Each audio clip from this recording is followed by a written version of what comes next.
Assalamualaikum warahmatullahi wabarakatuh.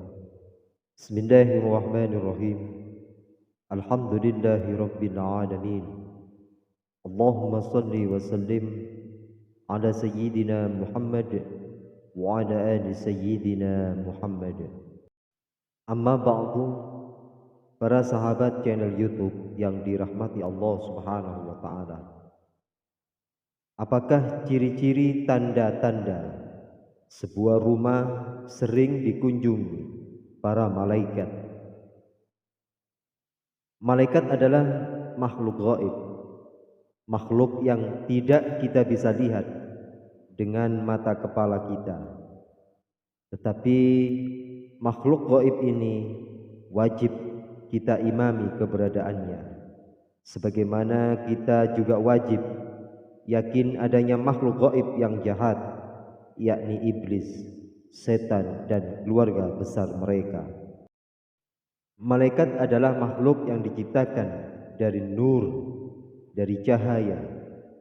Jumlahnya tidak terhitung, namun yang wajib kita ketahui ada 10. Di antaranya malaikat Jibril, malaikat Mikail, malaikat Israel, malaikat Israfil, dan beberapa malaikat lainnya. Nah, malaikat yang tidak bisa kita lihat ini bisa hadir, bisa datang ke rumah kita, mengunjungi rumah kita. Tandanya atau cirinya adalah amalan kita. Ada amalan tertentu yang bisa mengundang datangnya malaikat ke rumah kita jika rutin kita amalkan di dalam rumah kita. Kehadiran malaikat di rumah kita akan mendatangkan keberkahan, ketenangan dan kedamaian bagi kita dan bagi keluarga kita. Salah satu amalan yang menjadi ciri kehadiran para malaikat di rumah kita adalah amalan kita melazimkan setiap hari membaca Al-Quran di dalam rumah kita. Imam Ad-Darimi dalam kitab Sunannya menyebutkan sebuah riwayat yang berasal dari Sayyidina Abu Hurairah tentang manfaat dan keajaiban membaca Al-Quran di dalam rumah. Salah satunya adalah mengundang kehadiran para malaikat. Sayyidina Abu Hurairah berkata,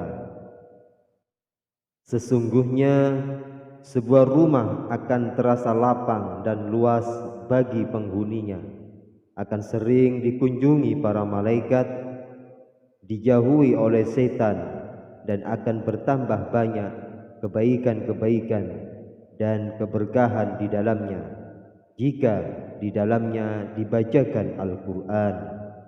Sebaliknya, sebuah rumah akan terasa sempit bagi penghuninya. Para malaikat pun enggan masuk ke dalamnya, bahkan malah setan yang sering masuk ke dalamnya, serta sangat sedikit kebaikannya jika di dalamnya tak pernah dibacakan Al-Quran.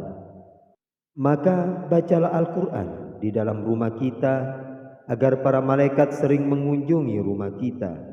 Sesungguhnya rumah yang sering dibacakan Al-Quran di dalamnya, tidak hanya para malaikat suka datang ke rumah kita, tetapi rumah kita akan banyak kebaikannya dan keberkahannya.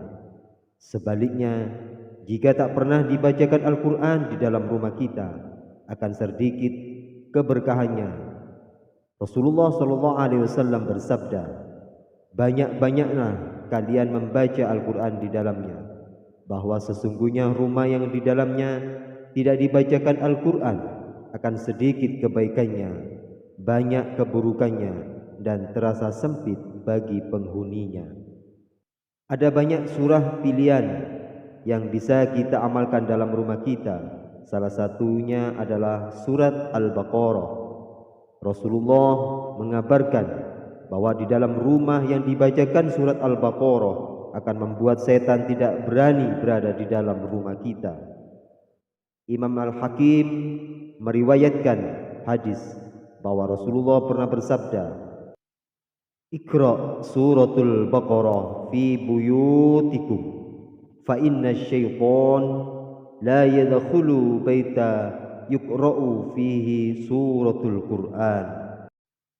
Bacalah surat Al-Baqarah di dalam rumah kalian, karena sesungguhnya setan tidak akan masuk sebuah rumah yang di dalamnya dibacakan surat Al-Baqarah. Kalau surat Al-Baqarah tak sanggup kita baca di dalam rumah kita, maka alternatif lainnya, bacalah sebanyak-banyaknya ayat kursi. Rasulullah pernah bersabda, "Wa fihi ayati sayyidatul Qur'an ayatul kursi." Di dalamnya terdapat rajanya ayat-ayat Al-Qur'an, yaitu ayat kursi. La tuqra'u fihi baiti wa fihi syaitanu illa kharaja. Jika ayat kursi dibaca di dalamnya, maka setan akan kembali keluar. Demikianlah para sahabat, ciri-ciri rumah yang sering dikunjungi oleh malaikat dan dijauhi oleh setan. Cirinya adalah rumah yang sering dibacakan Al-Quran. Maka pertahankanlah amalan ini setiap hari, setiap malam, agar rumah kita selalu dalam keberkahan dan lindungan Allah Subhanahu wa ta'ala. Semoga video ini bisa bermanfaat dan bisa kita amalkan dalam kehidupan kita sehari-hari. Terima kasih. Assalamualaikum warahmatullahi wabarakatuh.